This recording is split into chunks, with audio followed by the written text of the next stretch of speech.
કરી દીધી અને એવો ઢોંગ કર્યો કે તેમને ગંભીર ઈજા થઈ છે। બંને ભાઈઓને વાતોમાં એવી રીતે ગૂંચવી નાખ્યા કે તેમનું ધ્યાન કાર પરથી હટી ગયું।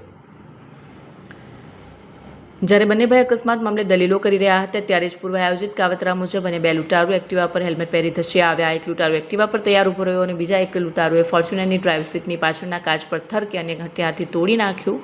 કાચ તૂટતાની સાથે અંદર રાખેલી 35 લાખ ભરેલી બેગ ઉપાડીને ફરાર થયા। Sona apartment building number 5 room number 208। કાલે જે ઘટના બની હતી શું ઘટના બની હતી તમને ક્યારે કોલ આવ્યો? ઘટના બની હતી ને તે એ લોકોનું બધી માફી પત્ર બધા ભેગા થઈને માફી માંગતા હતા। તે એનો છોકરો છે વિવેક દાભોળકરે એને મને 3:58 ફોન કર્યો હતો કે મારા પપ્પાએ આગ લગાવી લીધી છે, સિવિલમાં લઈ ગયા છે। એટલે હું સિવિલમાં આવી હતી। તમને જ્યારે સિવિલમાં તમે આવ્યા તો તમે શું જોયું? હું સિવિલમાં આવી ને તો એને છે ને તો બધા લોચા કાઢતા હતા અને નામ નહોતું લખાયું કે ભાઈ સંતોષ છે એમ।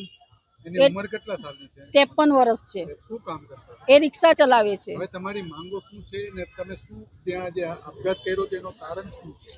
આપઘાત કરવાનું કારણ એટલું જ છે કે આ લોકોને એમ કહેતો હતો ને કે ભાઈ પૈસા આપો, તો આ લોકો પૈસા નહીં આપવાના હતા ને તો પછી આને આટલો ટોર્ચર નહોતો કરવો કે ભાઈ અમે ટોર્ચર કરતા હતા કે અમે તને નથી રાખવાના, અમારે તારી જોડે રહેવું જ નથી। આ વસ્તુ આ લોકો બોલી ને એમાં આને આ બધું કરી લીધું છે। એની સંતાનો કેટલી?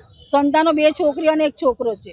સામેવાળી પક્ષનો એની વાઈફનું એમ કહેવાનું છે કે અમને આગળ બી તમારા ભાઈએ ધમકીઓ આપેલી છે કે હું તમને બધાને લઈને આપઘાત કરી નાખીશ, એટલે આ ડરથી બિચારા ઘરે ત્યાં ચાલ્યા ગયા। આ બધું છે ને ખોટું છે। મારો ભાઈ એવી કે ધમકી નહીં આપે અને એવી ધમકી આપી હોત ને તો આજે 28 વર્ષથી એની જોડે રહ્યો નહીં હોતે જો એવો હોતે ને તો, કારણ કે એને કોઈ જાતનું વ્યસન નથી કે આ ધમકી આપે।